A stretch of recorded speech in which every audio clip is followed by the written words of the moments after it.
Hello guys! Meron tayo ditong tilapia. Ayan, super laking tilapia. Ang laki nitong plato na to guys.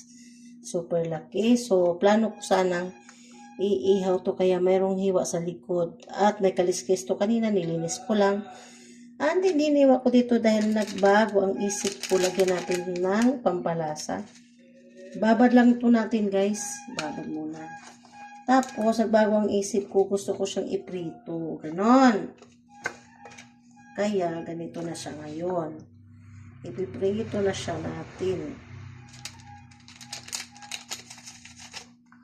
So, punuin natin ang pampalasa.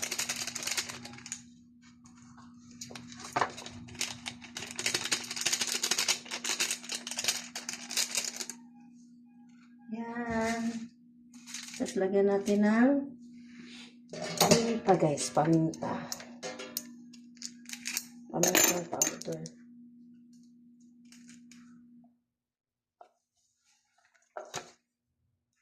Yan. Talagang nabusbos siya guys. Tapos lagyan natin sa loob ng konti. Yan. Yan. So,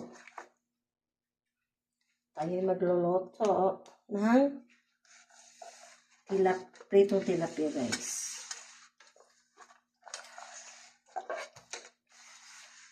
Ating food. Okay? Ayan guys, magsindi na tayo ng mantika. Tayo po'y isasalang na natin ang ating pritong isda. Pritong tilapia, maglagay na tayo ng mantika. Ayan. So, hintayin natin kumulo. Kumulo o mainit? Mainit pala.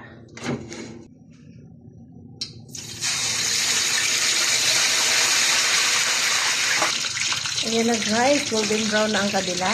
Palilipat na natin.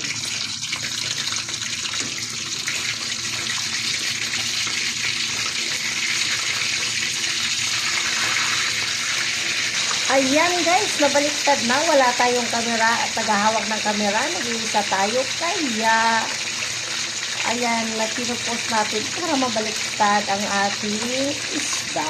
Ayan, ang sarap. Golden brown na siya. Golden brown na at luto na siya. At atin ang isalin. Yay! Off na natin, syempre. Ayan na siya guys. Ang ulam namin dalawang maglina mamaya. Ang tilapia. Ayan. Patutuluin muna natin siya guys. Para hindi alam na this. Ayan. Thank you very much. Luto na siya guys. Bye-bye. Guys, paki-like naman please. At paki-comment. Bye-bye. Thank you. Love you all.